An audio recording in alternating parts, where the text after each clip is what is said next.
My Son, contributed by Sharon Hunt. A wealthy man and his son loved to collect rare works of art. They had everything in their collection from Picasso to Raphael. They would often sit together and admire the great works of art. When the Vietnam conflict broke out, the son went to war. He was very courageous and died in battle while rescuing another soldier. The father was notified and grieved deeply for his only son. About a month later, just before Christmas, there was a knock at the door. A young man stood at the door with a large package in his hands.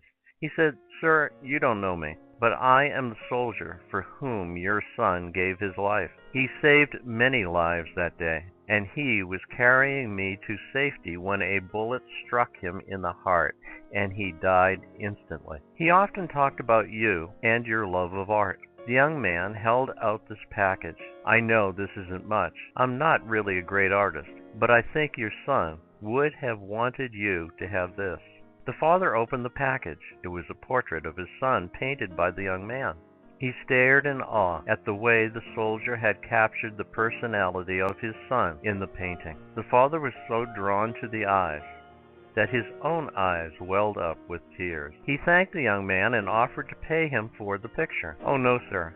I could never repay what your son did for me. It's a gift." The father hung the portrait over his mantel. Every time visitors came to his home, he took them to see the portrait of his son before he showed them any of the other great works he had collected. The man died a few months later. There was to be a great auction of his paintings. Many influential people gathered excited over seeing the great paintings and having an opportunity to purchase one for their collection.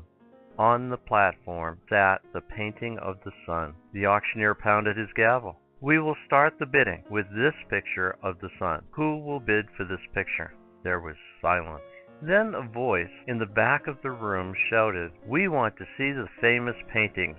Skip this one." But the auctioneer persisted. "Will somebody bid for this painting? Who will start the bidding?" 100, 200. Another voice cried angrily, "We didn't come to see this painting. We came to see the Van Goghs and the Rembrandts. Get on with the real bids." But still the auctioneer continued, "The sun, the sun. Who will take the sun?" Finally a voice came from the very back of the room. It was the longtime gardener of this man and his son. "I'll give you $10 for the painting." Being a poor man, it was all he could afford. "We have $10. Who will bid 20? "Give it to him for $10. Let's see the masters."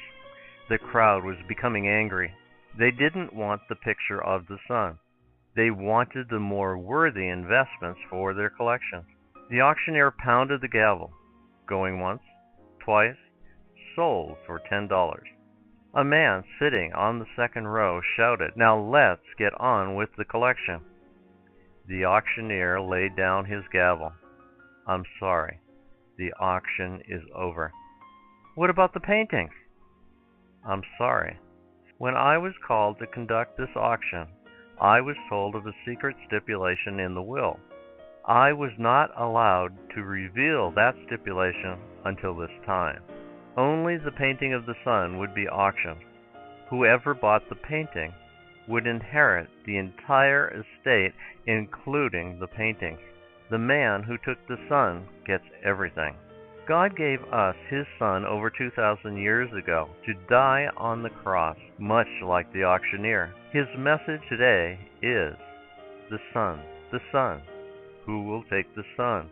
Because, you see, whoever takes the sun gets everything.